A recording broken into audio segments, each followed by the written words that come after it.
Before I say anything else, let me begin by first saying how much I truly appreciate you contributing your time and your expertise and your professionalism into being an evaluator for the GMEA Music Technology Student Showcase. Since we first did the first event back in 2020, I think, one of the things that was really important to me about this was the feedback that the students would receive, and that they're getting feedback not just from their teacher, but they're getting feedback from other teachers, but also from industry professionals. So your element in this process is so very important. And not just for those that ultimately are going to be invited to participate in the showcase, but also for every student that submits any kind of work to be considered. So thank you so much for taking your time to do this. For those of you that have been evaluators before in past years with the showcase, I'm making this video because we do have some changes. We've tweaked some of the categories a little bit. I've tweaked some of the evaluation forms, and I wanted to share all of that with everyone, even those who are new to the evaluation panels this year, but also to those who maybe have evaluated before, to show you some of the new things that I hope will streamline some things and make the process a little bit more efficient for everybody. So let's take a look at the information that you should have received in your email.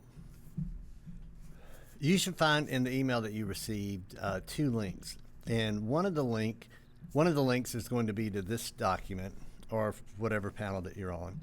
So for this demonstration, I'm using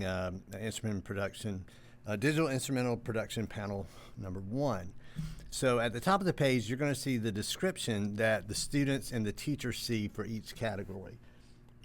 I would definitely read through that description before you start listening, just so you've got a fresh idea in your head of the parameters that they were given for this particular category. If you come across an entry that you feel like is not in the correct category, always feel free just to send me an email about that, or with any questions that you may have. Now, as you go down below this, you're going to find an evaluation link that I'm going to show you in just a second. But then below that, you're going to see the actual submissions. Now, for this particular panel, I've got a group of submissions that are highlighted in yellow, and these indicate that these were submitted by middle school students. Our middle school level submissions are actually lower this year than we've had in the past, so they're not, certainly not every panel is going to see this, but there are a couple.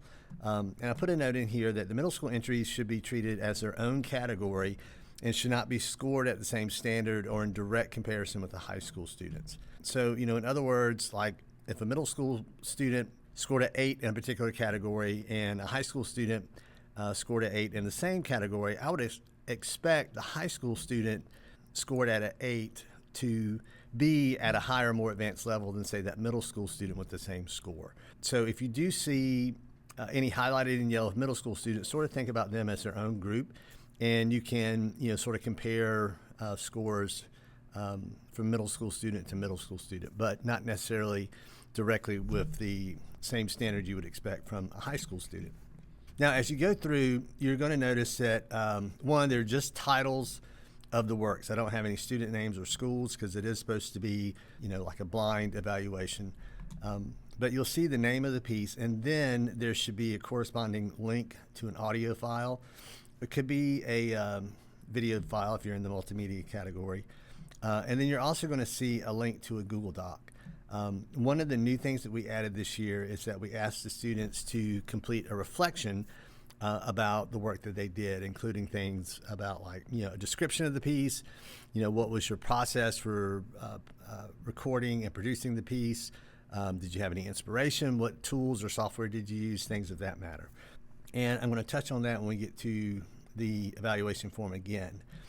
But you might, my suggestion would be to read the reflection first, just to get an idea of what it was that they felt like they were trying to accomplish before you go to the audio form. But in any case, if you go to a link, you should pull that up, and you'll see that you don't need to feel like that you are grading, grammar. This is not a a language arts composition evaluation, but music production. So, and some of them may have answered this in sort of like just a kind of a statement bulleted fashion. Some may have actually, and you'll see that some have written longer descriptions. So, but in any case, the purpose of this is so you have an idea really of what they were trying to do, how they did it, and what software they were using or what kind of hardware they were using to accomplish that. And then with that, you're going to see that there is an audio file. And when you click that, you should be able to pull that up and listen to what's coming. Before you listen, I would definitely get the evaluation form up first. And so there's a link up here to that evaluation form. And if you click on that link, it should look something like this. And so I'm going to, and there's just a little note at the top. The purpose of the evaluation is to provide constructive feedback to the student that's going to help them grow and develop as a composer, producer, and performer. Comments should address the composition as submitted, but may also include suggestions for revisions. Alternate technical, musical, or artistic methods, suggested resources, or exemplar works. The purpose of the feedback is to encourage the development of the student's musical knowledge, technical skills, and artistic expression. Certainly, treat it as a critique, something that will help them get better, but it's not something that you want to be critical. Some of the students that are sending submissions in, this is likely their first time they've ever been in a music technology or production course.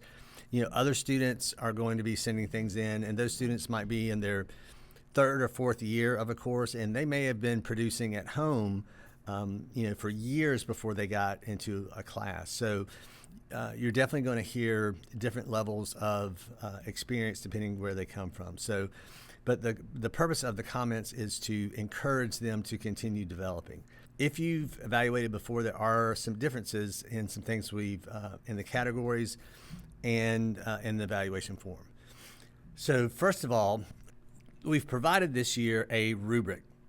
It will sort of give you a range of scores. So, if you're listening to something that you think is really exemplary, the composition demonstrates strong originality, musical ideas are distinctive, expressive, fully developed, that's going to be this 8, 9, 10. Proficient, the composition shows solid creativity, musical ideas are clear, they're not always fully developed. That's that 5 to 7.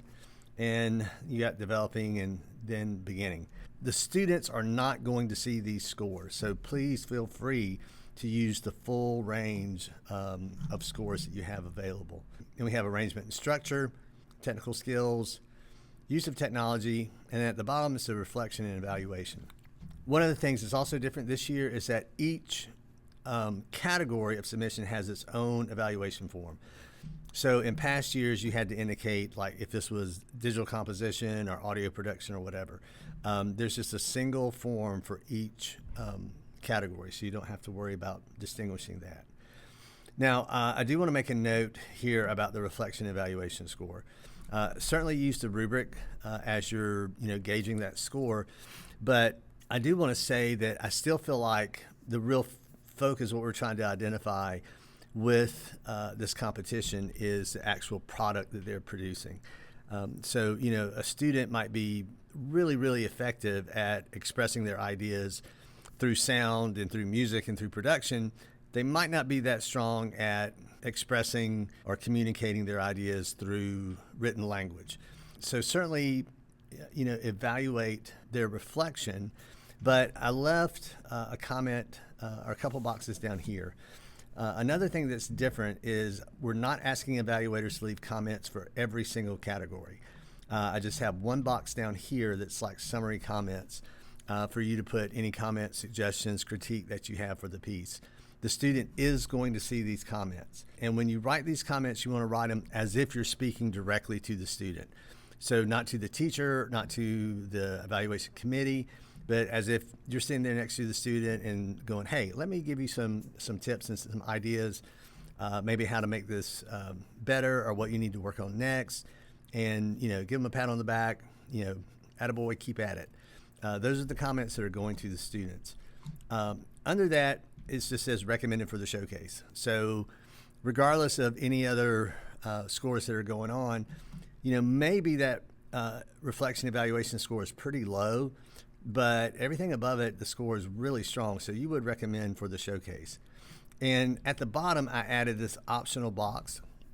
So if there's anything that you want to communicate directly to me or the committee, like, hey, this was really an amazing submission. Their reflection comments were, pretty limited, but, really take a close look at this beyond that low score. Or sometimes, like we had an example in previous years where somebody submitted something and it was like amazing, but before they exported from their whatever DAW they were using, and Logic is notorious for this, they did not turn the click track off before they exported. So if it's something like this is really amazing, but they didn't turn the click track off, let me know that. And if it is a student that does make it to like final consideration for invitation to the conference, I could contact that teacher and go, hey, this is really good, but we need them to resubmit that audio file with the click track turned off. So if you have any kind of like qualifying comments or something you want to comment, directly to me, that's what this box is for. This comment box is what goes to the students. And again, the students aren't going to see the scores, so feel free to use the full range of scores. Now, once you complete this, make sure that you click the submit button, and it's not going to let me do that until I actually put something. So let me fill this out real quick. And you click, once you finish, you'll click submit. And you should see a button here to submit another response. You can also see your previous responses. You can edit your response. So after you listen to a couple of the submissions, you may begin to get a better idea of where those score ranges should lie. So if you feel like you need to go back and edit a previous response, you can definitely do that. But when you click submit another response, it's going to give you another response. You go back to your document, click on the links to the next reflection, click on the link to the next audio form, and you're on your way. So that's what the documents look like and the Google form. So once again, I cannot thank you enough for helping out with this year's Music Technology Student Showcase.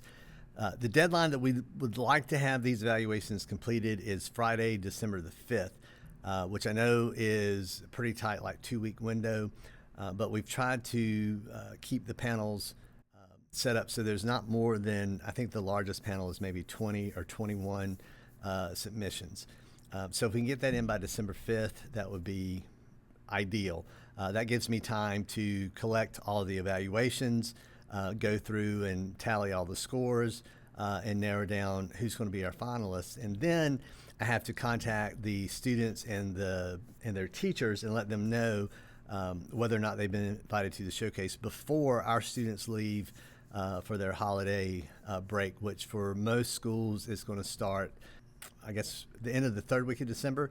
So if I get the evaluations back the end of the 1st week of December, that gives me the 2nd week to tabulate everything and get the communications out there to everyone and make sure that the teachers have it in time that they can talk to their students and talk to their parents before they leave to go on the winter break.